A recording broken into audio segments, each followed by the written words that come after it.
So students, आज जो कि है हमारा last step of Krebs cycle conversion of malate into oxaloacetate. So this is the last step of Krebs cycle या citric acid cycle या tri carboxylic acid cycle का ये last step है conversion of malate into oxaloacetate. So the last step is the conversion of malate into oxaloacetate. अच्छा, ये जो step number 8 है Krebs cycle का, इसको मैं एक दूसरा टाइटल भी दे सकता हूँ और वो टाइटल क्या है कि द ऑक्सीडेशन ऑफ मॉलेट, यानी last step of Krebs cycle, या इसको मैं इस तरह भी कह सकता हूँ the oxidation of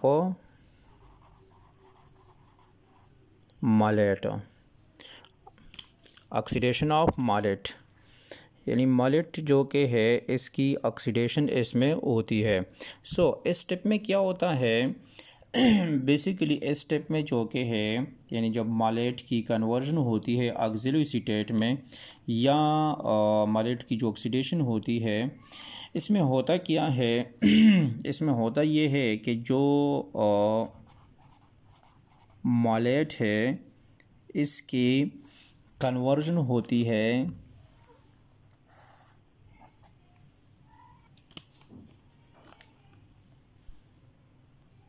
oxalo acetate में। ऑक्सिलो एसीटेट में इसकी कन्वर्जन होती है, the conversion of malate into oxaloacetate, यानी ऑक्सीडेशन ऑफ मॉलेट अकर्स। सो इसमें सबसे पहला एंजाइम के कौन सा एंजाइम इसमें यूज़ होता है, the enzyme used in this step number 8 last step of Krebs cycle, जिसमें मॉलेट की कन्वर्जन होती है ऑक्सिलो एसीटेट में। सो इसमें एंजाइम कौन सा एंजाइम यूज़ होता है? So the enzyme used in this reaction as malic dehydrogenase enzyme.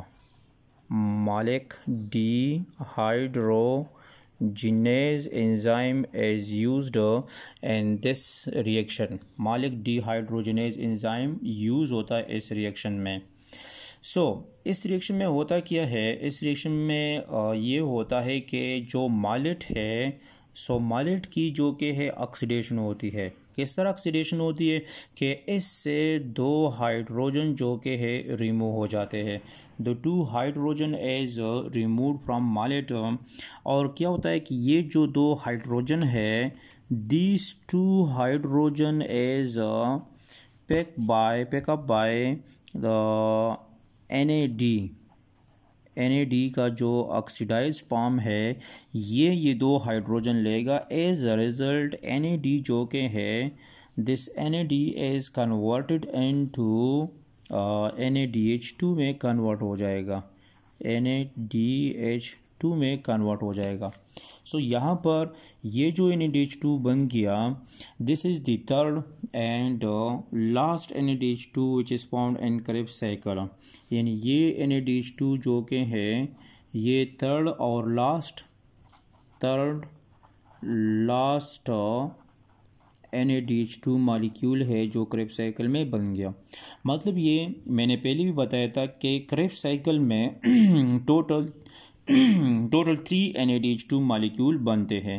Krebs cycle में टोटल 3 NADH2 मॉलिक्यूल बनते हैं। यहाँ पर मैं साइड पर लिखता हूँ, देयर आर टोटल जो कि है there are total 3 NADH2 molecule which is formed in Krebs cycle. Total Krebs cycle के अंदर यानी TC ट्राई कार्बोक्सिलिक साइकिल के अंदर 3 NADH2 मॉलिक्यूल बनते हैं। अब इन 3 NADH2 मॉलिक्यूल में एक जो कि है 1 NADH2 मॉलिक्यूल जो कि है ये स्टेप नंबर 3 में बंधा था, स्टेप नंबर 3 में। अब एक NADH2 जो कि है एक NADH2 स्टेप नंबर 4 में बना था, एक NADH2 स्टेप नंबर 3 में और एक NADH2 स्टेप नंबर 4 में, और एक जो थर्ड और लास्ट NADH2 मॉलिक्यूल है ये इस स्टेप नंबर 8 में बनता है। सो टोटल 3 NADH2 मालिक्यूल बनते हैं और क्रेब्स साइकिल के अंदर। फर्स्ट NADH2 मालिक्यूल ये स्टेप नंबर 3 में बना था, second NADH2 molecule step number 4 में बना था, और जो थर्ड लास्ट NADH2 मालिक्यूल है ये इसी स्टेप नंबर 8 में बनता है। So this is the step number 8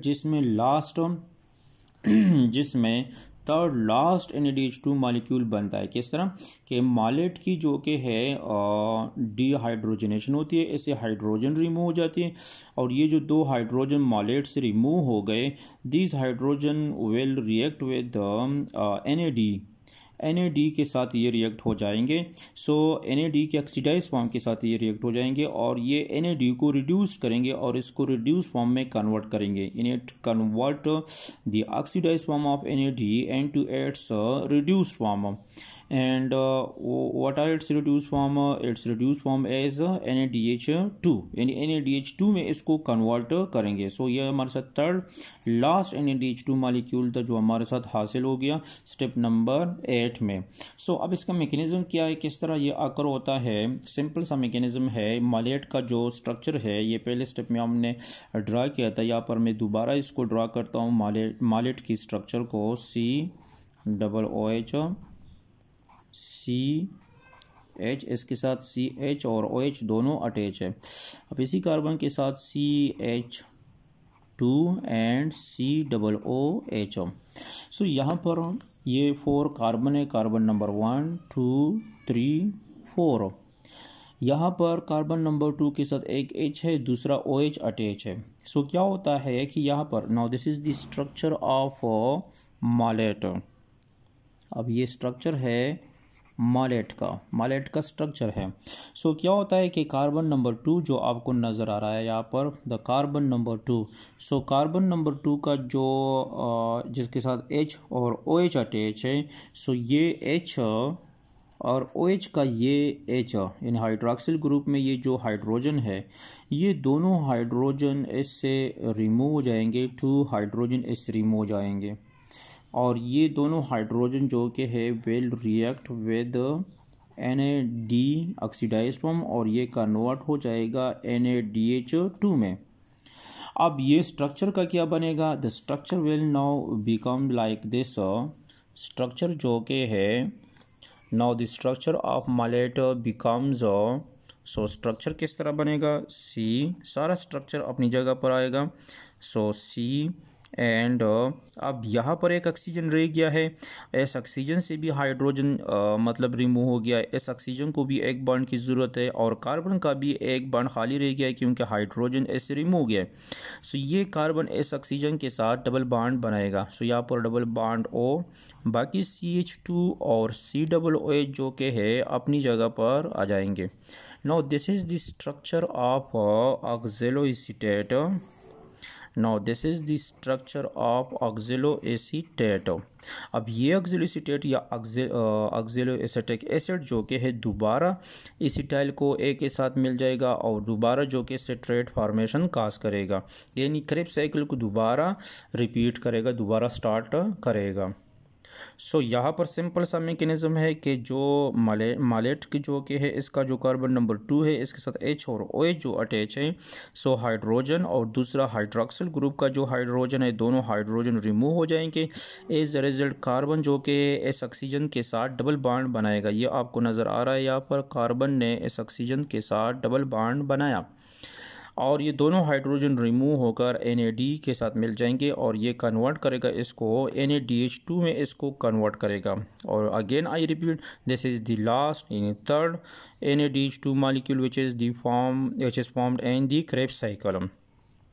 सो ये था हमारे साथ step number 8 of Krebs cycle, जिसमें क्या होता है कि मालेट जो कि इसकी ऑक्सीडेशन होती है एंड इट कन्वर्टेड इनटू ऑक्सैलोएसीटेट या ऑक्सैलोएसिटिक एसिड में कन्वर्ट हो जाता है through enzyme which is called मालिक डिहाइड्रोजनेज एंजाइम। ये आपको एंजाइम नज़र आ रहा है, मालिक डिहाइड्रोजनेज एंजाइम के थ्रू ये रिएक्शन अकर होता है। और होता क्या है कि इसमें जो मालेट है इसकी डिहाइड्रोजनेशन होती है, हाइड्रोजन रिमूव होते हैं which is then react with NAD और NAD कन्वर्ट हो जाएगा NADH2 में। सो माइलेट के स्ट्रक्चर का जो मेकनिज़म है, किस तरह ये इसके स्ट्रक्चर में चेंजेस आ जाती है और किस तरह ये ऑक्सिलरी स्टेट में कन्वर्ट हो जाता है, ये इसका स्ट्रक्चर मेकनिज़म हो गया। सो इंशाल्लाह ये लास्ट स्टेप था क्रेब साइकिल था। यहाँ पर हमारा क्रेब साइकिल ख़त्म हो गया। सिर्फ 2 और लेक्चर हम क्रेब साइकिल के बारे में लेंगे। एक ये कि सारा जो क्रेब साइकिल था इसको हम समराइज़ करेंगे, दोबारा इसको पूरे प्रोसेस को, पूरी साइकिल को, जिस तरह हमने ग्लाइकोलाइसिस को जो कि समराइज़ किया था, इसी तरह इसको भी समराइज़ करेंगे। और इसमें कुछ खास पॉइंट्स, हर रिएक्शन के अंदर कुछ खास पॉइंट्स होते हैं, हम इसको मतलब थोड़ा रिपीट करेंगे। और दूसरा लेक्चर हम लेंगे एनर्जेटिक ऑफ क्रेब साइकिल के अंदर टोटल एंड नेट एटीपी हमारे साथ कितने ऑब्टेन्ड होती है। So thank you. इंशाल्लाह नेक्स्ट लेक्चर हम क्रेब साइकिल की समरी और total and net ATP gains and Krebs cycle हम इंशाल्लाह करेंगे।